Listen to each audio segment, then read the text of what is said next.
Epione pain management and regenerative centre. ఇక మీ నొప్పులు శాశ్వతం కావు. చెల్లెళ్లకు, అన్న తమ్ముళ్లకు రెండు చేతులు జోడించి మీ అందరూ కూడా హృదయపూర్వకంగా నమస్కారాలు తెలియజేస్తా ఉన్నా.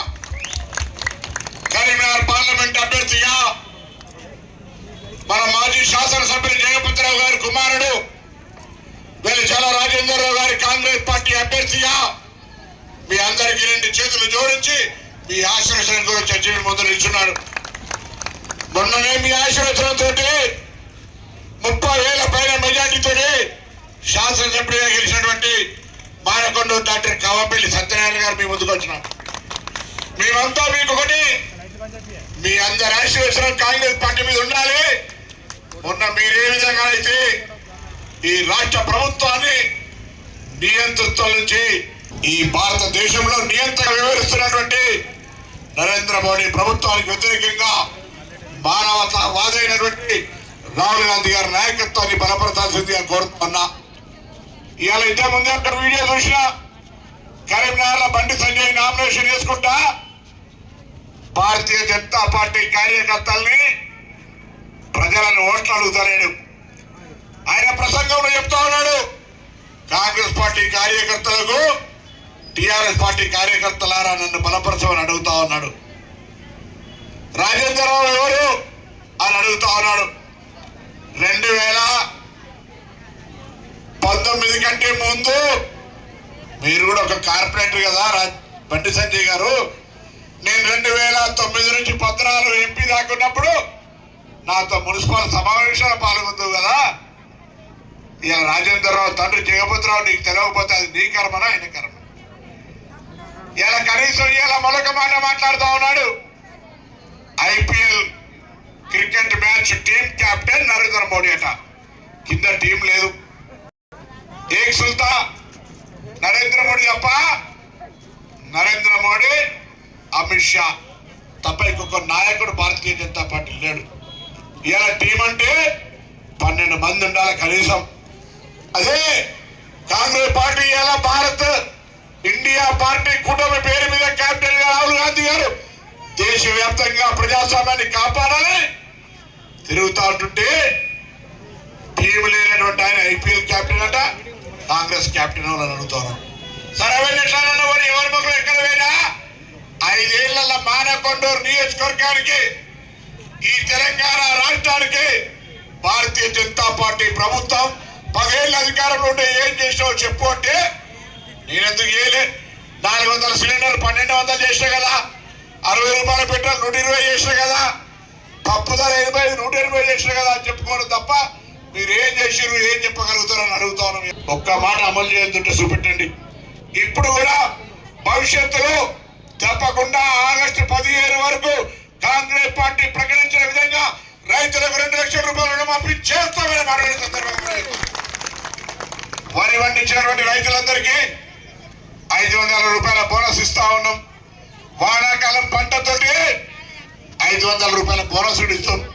మొన్ననే ఇద్దామనుకున్నాం, కానీ కాంగ్రెస్ అధికారం ఎక్కినాక మీ అందరూ ఆశీర్వదించారు. నేను కూడా హుస్నాబాద్ ఎమ్మెల్యేగా అంతకుముందు ఎంపీగా గెలిచిన తర్వాత అసెంబ్లీకి మంత్రిగా పోయినా. అసెంబ్లీలో చూసినాం, అసెంబ్లీలో మొత్తం కొత్తగా ప్రభుత్వం ఎవరు చూస్తే గల్లా గురికి ఖాళీ. తెలంగాణ ఇచ్చినాడు 60,000 కోట్ల అప్పు నిల్వ డబ్బుతో అధికారాన్ని ఇస్తే ఇవాళ తెలంగాణలో వచ్చిన టిఆర్ఎస్ కేసీఆర్ ప్రభుత్వం 7 లక్షల కోట్ల అప్పుతోటి గల్లా ఖాళీ చేసి పెట్టిపోయింది. అయినా కాంగ్రెస్ మాట ఇచ్చింది అమలు చేయాలని ఇవాళ ఇవన్నీ కార్యక్రమాలు చేస్తా ఉన్నాం. తప్పకుండా సవాల్ చేయండి. ఊర్లల్లో ఎవరైనా టిఆర్ఎస్ వాళ్ళు అడిగినా బీజేపీ వాళ్ళు అడిగినా దేనికంటే దానికి షరతేయండి. బరాబరుగా ఆగస్టు 15 నాడు మన ముఖ్యమంత్రి రేవంత్ రెడ్డి గారు చెప్పినట్టుగా రైతుల రుణమాఫీ చేస్తాం, వానాకాలం పంటకు 500 బోనస్ ఇస్తాం, పెన్షన్ 4,000 ఇస్తాం అనే మాట, ఇందిరమ్మ ఇండ్లు 5 లక్షల రూపాయలతో ఇల్లు ఇస్తాం అనే మాటను ధైర్యంగా చెప్పండి. ఇలా 10 ఏళ్ల తర్వాత నా అక్క చెల్లెల మహిళా సంఘాలకు వడ్డీ లేని రుణం కింద కొత్తగా మొన్ననే డబ్బులు జమ అయినాయి. వడ్డీ లేని రుణం మీకు జమ చేసినాం.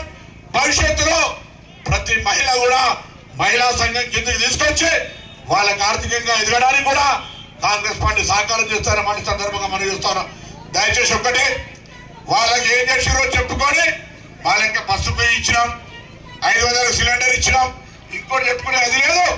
ఎంతసేపు పొత్తుగా లేస్తే రాముని ఫోటో పెట్టుకొని అడుగుతా ఉన్నారు. అమ్మా మొన్ననే శ్రీరామనవమి అయింది, రాముని కళ్యాణం కాకముందు అక్షంతలు వస్తాయి. ఆమె ఎక్కడికైనా కళ్యాణమైనాక మా మైనతో చెప్పింది మొన్న, అరే బాబు నాకు అర్థమైతే లేదు, ఊర్లలో అక్షింతలు వస్తుర్రా, రాముని కళ్యాణం అయోధ్యలో కానే కదా, రాముని పట్టాభిషేకమే కాలే, రాముని విగ్రహమే పెట్టలే, బలరాముడు ఉన్నాడు, అక్షింతలు ఏడికే వచ్చినారని అడుగుతున్నారు. అక్షింతలు రాజకీయం కోసం వచ్చినాయి, అక్షింతలు రాజకీయంగా వస్తున్నారు. మొన్న కూడా శ్రీరామనవమి రోజు మీరు ముందు అక్షింతలు ఇచ్చిరా, రాముని కళ్యాణం అక్షింతలు వచ్చినాయా? ఏమా రాముని కళ్యాణం అయినాకనే కదా, పెళ్ళైనాక తలంబరాలు పోసుకుంటారా, పెళ్లి కాకముందా? పెళ్లి అయినాకనే కదా, పెళ్లి కాకముందే తలంబరాలు పోసుకుంటే ఏమంటారు దాన్ని? ఫోటోల కొరకు పోసుకున్నారంట. ఇలా వీళ్ళు కూడా ఓట్ల కొరకు తలంబరాల పేరు మీద రాజకీయం చేస్తా ఉన్నారు. నిజంగా మీకు ఒకవేళ చిత్తశుద్ధి ఉంటే, ప్రజల కోసం 10 సంవత్సరాలుగా మీ ప్రభుత్వం ఏమైనా చేస్తుంటే, ఈ తెలంగాణలో ఉద్యోగాల కోసం ఒక పరిశ్రమ పెట్టుంటే, చదువుకోవడానికి ఒక పెద్ద విద్యా సంస్థ తెచ్చుంటే, ఆరోగ్యాలు బాగుండాలని ఒక వైద్య సంస్థ తెచ్చుంటే చూపెట్టు బండి సంజయ్. అది లేక ఎంతసేపు వాళ్ళట్లా వీళ్ళిట్లా అని పెద్ద ఆర్టిస్ట్ లాగా చేస్తావు. నీ పార్టీ నాయకులను ఓట్లాడలేదు నీవు. ఇవాళ నీ పార్టీలో ఏ ఒక్క నాయకునితో కలిసి వచ్చే పరిస్థితి నీ నేతృత్వాన్ని. అన్నింటికంటే ఎక్కువ ఒక మాట అడుగుతా ఉన్నా, అసలు నిన్ను రాష్ట్ర అధ్యక్ష పదవి నుంచి ఎందుకు తొలగించినారు? దోపిడీకి పాల్పడ్డావు, పైసలు వసూలు చేసావు, అవినీతి పరుల ముద్రపడ్డావు కాబట్టి నీ పార్టీ నిన్ను తొలగించిందనే ఆరోపణ ఉంది. ముందు దానికి జవాబు చెప్పమని మానకొండూరు వేదిక నుంచి డిమాండ్ చేస్తారా? నీలాంటి అవినీతి పరులు కరీంనగర్ పార్లమెంటుకు పనికిరాడు.